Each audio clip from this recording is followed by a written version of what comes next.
Sitting lonely in my room again, trying to find the words to say, but nothing comes out. Prediksi Liga Champions Napoli versus Real Madrid.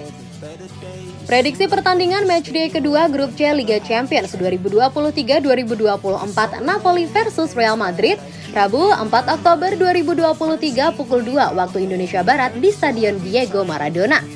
Duel akbar akan terjadi di Stadion Diego Maradona kala Napoli menjamu raksasa Liga Champions yakni Real Madrid di lanjutan grup C. Jelang duel ini, baik Napoli dan Real Madrid tengah berjuang memperpanjang rekor positifnya di fase grup kompetisi antar klub terpopuler di dunia itu. Tim kedua sama-sama membuka kampanyenya di Liga Champions 2023-2024 dengan meraih kemenangan atas Braga dan Union Berlin. Napoli berhasil membekuk Braga di matchday pertama dengan skor 2-1 dan kemudian Real Madrid mampu menyamakan Union Berlin dengan skor 1-0.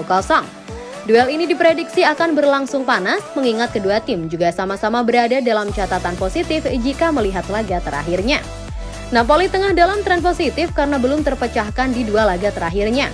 Hal serupa juga dialami Real Madrid yang tak pernah kalah di dua pertandingan terakhirnya. Napoli mampu meraih 2 kemenangan dari 2 pertandingan atas Lis dan juga Udinese dengan mencetak 8 gol dan kebobolan 1 gol saja. Sedangkan Real Madrid mampu menang atas Las Palmas dan Girona dengan mencetak 5 gol tanpa kebobolan 1 gol pun. Kami memprediksi tim asuhan Carlo Ancelotti akan memenangkan laga ini dengan raihan kemenangan 1-3. Gol akan diciptakan Vinicius Junior dan Jude Bellingham.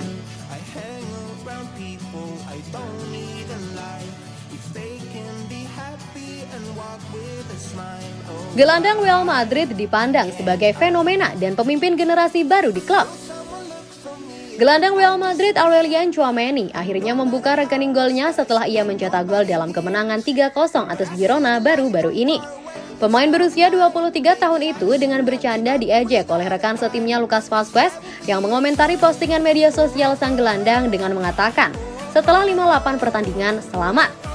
Pesan tersebut ditujukan dengan cara yang menyenangkan, yang tidak hanya menunjukkan kasih sayang Vazquez terhadap pemain Prancis itu, tetapi juga menunjukkan reputasi yang dimiliki Tchouaméni di ruang ganti. Musim ini Tchouaméni telah masuk starting line up selama 8 dari 9 pertandingan, mencerminkan penampilannya di tahap yang sama musim lalu.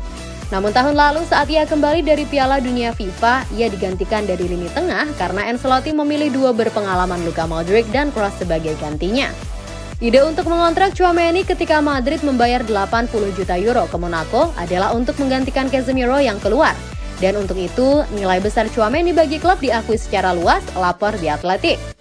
Bagaimanapun juga, ia menonjol sebagai pemain yang memprioritaskan Real Madrid dibandingkan keuntungan finansial, sehingga memberinya gelar fenomena dan pemimpin di antara generasi pemain baru di tim. Meskipun ada minat yang signifikan dari tim-tim Liga Premier selama jendela transfer musim panas, bahkan setelah musim debut yang agak tidak konsisten, pendirian klub tetap tegas. Tchouaméni tidak tersedia untuk dijual.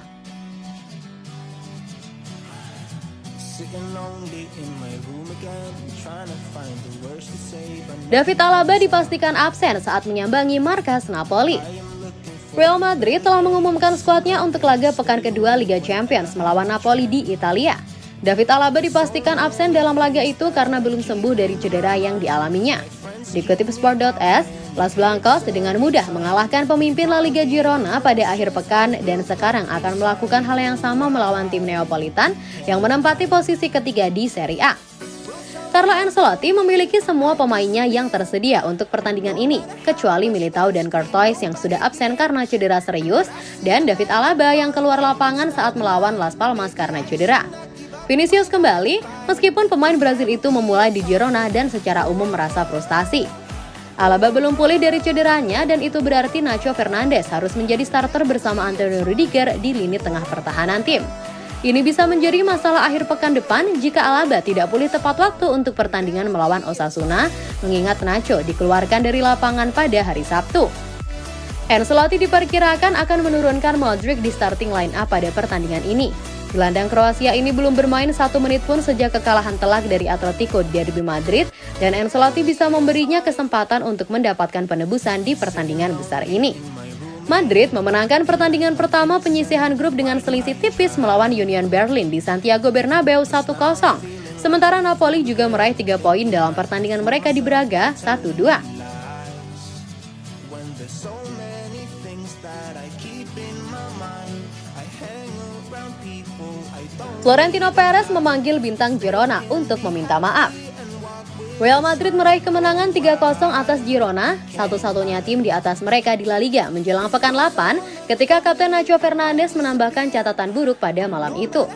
Tantangannya yang mengerikan terhadap pemain sayap Girona, Porto, dengan melakukan tendangan dari jarak jauh, membuat pemain berusia 31 tahun itu ditanduk keluar dan meninggalkan Montilivi dengan ambulans. Usai kejadian tersebut, Carlo Ancelotti meminta maaf secara terbuka, sedangkan Nacho akan melakukannya di akun Instagram keesokan harinya. Menyusul insiden tersebut, Kade Nasser melalui Diario AS mengatakan bahwa Presiden Real Madrid Florentino Perez menelpon Porto untuk meminta maaf atas tentangan Nacho setelahnya dan mendoakan kesembuhannya yang baik. Untungnya, Porto tampaknya tidak mengalami patah tulang apapun, meski sejauh ini cederanya belum diketahui. Masih harus dilihat bagaimana pelanggaran yang dilakukan Nacho akan dinilai oleh panel disiplin, namun mungkin saja ia akan mendapat larangan bermain yang lama. Dia pasti akan melewatkan pertandingan mereka melawan Osasuna minggu depan, tetapi Nacho bisa saja absen dari El Clasico 2 pertandingan kemudian, tergantung pada larangannya.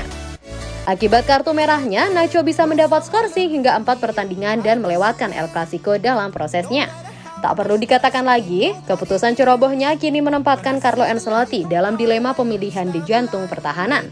Bek Merengues jelas-jelas menyesali keputusannya yang tergesa-gesa dan mulai mengkritik diri sendiri setelah insiden tersebut.